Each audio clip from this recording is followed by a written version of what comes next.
La belleza intacta del país recuerda al visitante la maravilla experimentada por los primeros exploradores españoles cuando pusieron rodilla en tierra para besar el suelo del Nuevo Mundo, hace más de 500 años.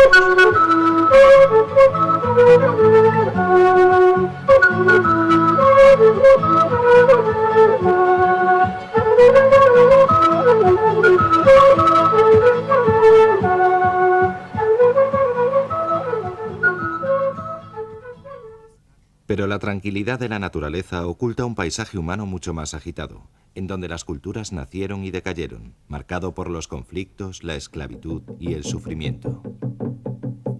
La colonización española les llevó el evangelio y la civilización europea, pero también saqueó y destruyó las culturas autóctonas. Primero la codicia y después las enfermedades europeas han matado desde 1532 a más del 75% de la población indígena.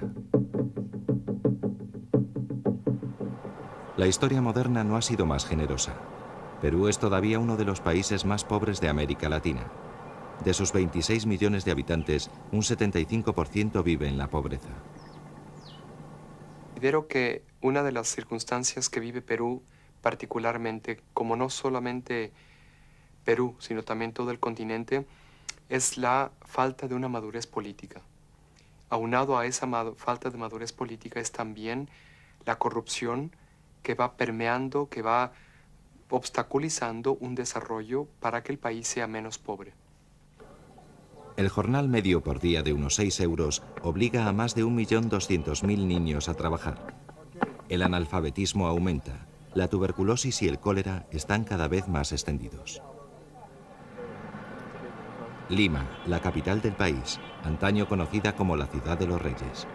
Con más de 12 millones de habitantes acoge a casi la mitad de la población del país. Los muros de los palacios de la élite limeña son testigos de que el 80% de la riqueza está en manos tan solo del 2% de la población.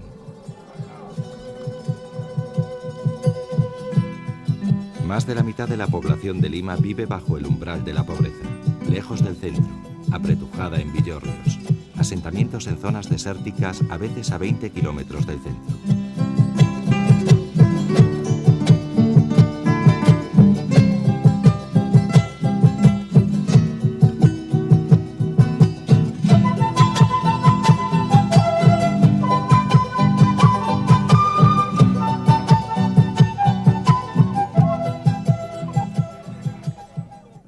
Estos nuevos pueblos son la herencia de la era Fujimori, cuando para ganar votos animó a gran parte de los desposeídos a mudarse a colonias construidas apresuradamente con la promesa de unas mejores condiciones de vida. Esta argucia le otorgó en el último minuto 10.000 votos adicionales que le aseguraron el triunfo. Hoy, años más tarde, estas colonias todavía carecen de agua corriente, electricidad e infraestructura sanitaria. La corrupción y el desorden político, la falta de infraestructuras, el tráfico de drogas y las heridas dejadas por el grupo terrorista Sendero Luminoso han dejado grandes cicatrices en la población peruana.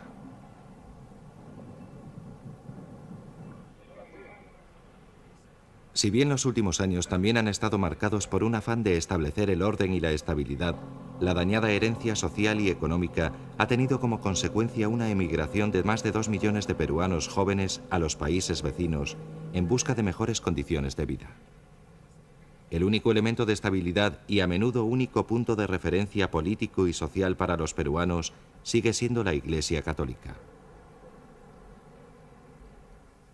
Una prueba de la importancia de Perú para la Iglesia data del año 1541, cuando la diócesis de Lima devino la metrópoli de toda la costa del Pacífico sudamericana, desde Nicaragua hasta las tierras del sur en la Patagonia. Aunque también es responsable de capítulos oscuros en la a menudo trágica historia de Perú, la Iglesia Católica sigue siendo la sola fuente de asistencia para la población, ofreciendo esperanza y luchando por la dignidad del individuo.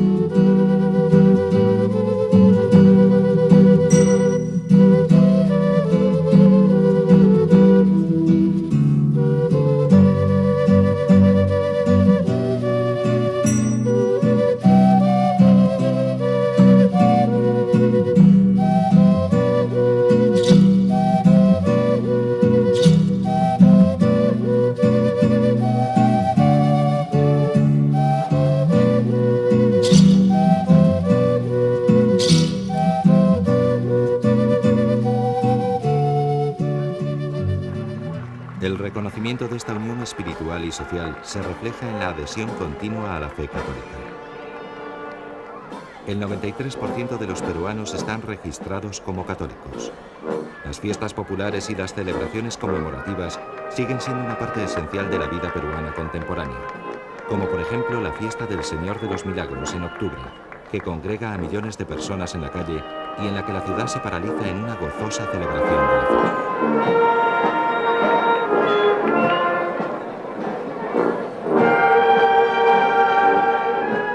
La fe del pueblo se sigue cimentando sobre la convicción de que Dios ama a los hombres, a pesar de la dureza de su situación y lo acerado de su pobreza, que sufre con ellos y que nunca les abandonará.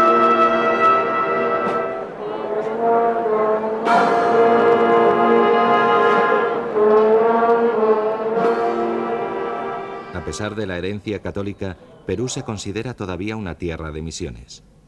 Aproximadamente 2/3 del clero peruano son extranjeros.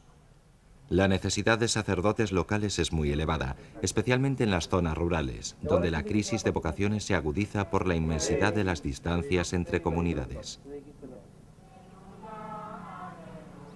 En pueblos remotos, la misa dominical es sustituida por oraciones y una liturgia de la palabra oficiada por catequistas locales.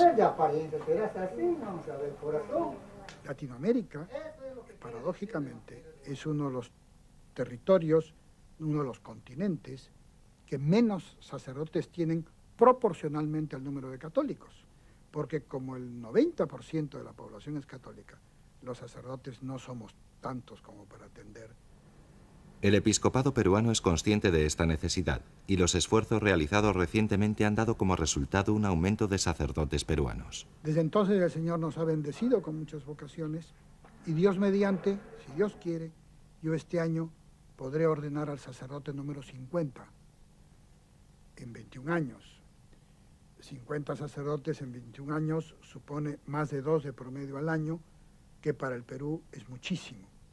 Hemos pasado de ser un territorio que no tenía sacerdotes a ser uno de los territorios mejor atendidos del Perú.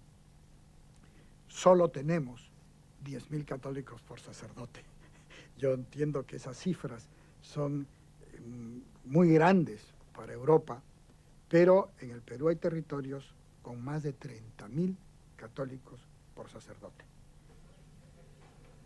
El deseo de servir a Dios de esta gente joven se ve limitado con frecuencia por la falta de recursos e infraestructuras locales. Los costes anuales de formación de un seminarista son superiores a los ingresos anuales de toda una familia. La Iglesia, que también ha de luchar con la pobreza, tampoco está en situación de asumir esos costes. Para no perder las vocaciones, la Iglesia peruana se dirige a la Iglesia extranjera con la esperanza de conseguir apoyo financiero y solidaridad. Las estadísticas en los últimos años, el 70% del clero ordenado y que va a ser ordenado proviene de estratos sociales sumamente pobres. Por esta razón, muchos de los seminaristas no tienen con qué mantener sus estudios. Cerca del 30 a 40% del presupuesto anual de un seminario corresponde a alimentación, transporte, libros, lo cubre y contribuye, ayuda a la iglesia necesitada con la finalidad de ayudar a estos seminaristas de estratos pobres, fundamentalmente.